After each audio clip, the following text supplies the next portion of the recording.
Bar and restaurant रे परिणत होईछि जिला जोगाण विभागर कॉर्पोरेट ऑफिस।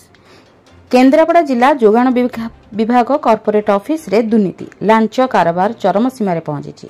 ऑफिस गृह रे सर्वदा मद मांसर आसर जमुछि।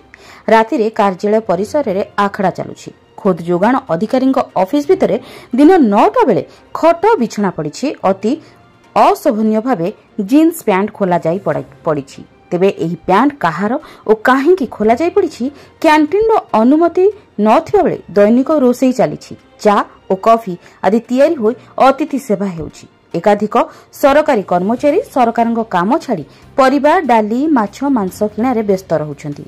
ऑफिस रो चतुर्थ श्रेणी कर्मचारी लिंगराज स्वाई दीर्घ दिन हेला एठारे रही निर्भय रे उक्त कैंटीन चलाई टंका रोजगार रे लागिछि एवं बाबू मानक पई बियर एवं व्हिस्की भली दामी ब्रांडेड मद बहुछि।